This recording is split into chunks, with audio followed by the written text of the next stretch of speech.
Faktor penyebab perubahan sosial di Minangkabau. Kehidupan sosial dalam masyarakat tidak pernah statis, senantiasa dinamik, senantiasa dalam perubahan, disebabkan perkembangan pemikiran di sebelah dalam sendiri dari tokoh-tokoh tertentu maupun disebabkan persentuhan dengan pengaruh-pengaruh dari luaran.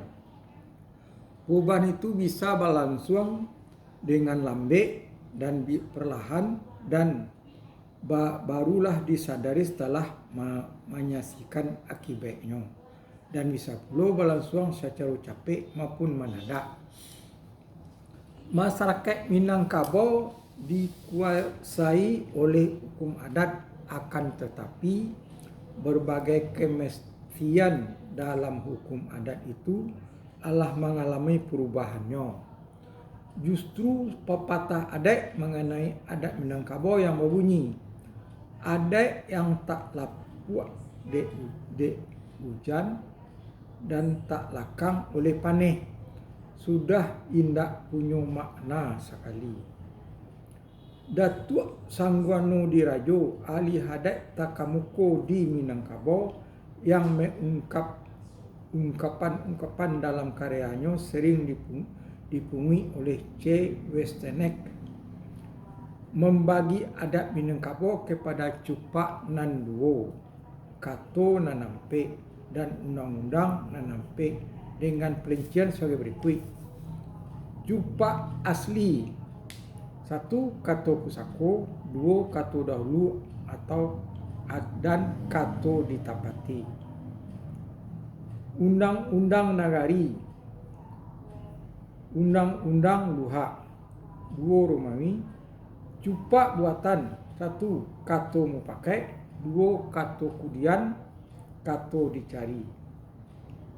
Undang-undang urang dalam nagari. 2. Undang-undang nan 20 dimukasui dengan kato pusako, itu ialah sekalian kato-kato adat yang disambui turun-temurun. Seumpamanya kamanakan barajo ka mama barajo ka mupakai, dan anak dipangku kamanakan dibimbing, dan orang Sumando itu abu date tunggua, langau di hujung tandua, dan mama itu membuang jauh, memancuang putih, dan indah ado nan tuo dari kako, indah ado nan cadiak dari mama, dan sebagainya. Dimukasui dengan undang-undang nagari itu tersimpul dalam pepatah nagari nan baka ampe suku nan babuah parui, kampung nan batuo, rumah nan batungganai.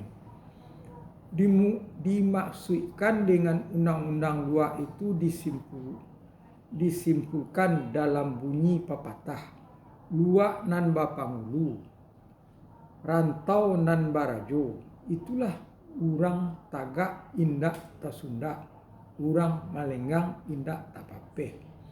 Dimukaskan dengan undang-undang nan 20 itu dibagi ke dalam undang nan salapan, dalam kurang ketepatan yang 8, dan undang-undang nan 2 baleh, dalam kurang ketepatan yang 2 baleh titik kurang. Bagian yang pertama ialah dago dagi, 2 sumbang salah, 3 samun saka, ampe maliang curi, tipu tepok, 5 tikam bunuh, 6 kicuah kincuang, 7 upeh racun, 8 siar bakar. Sekaliannya itu memerinci jenis-jenis tindak pidana dalam kehidupan sosial.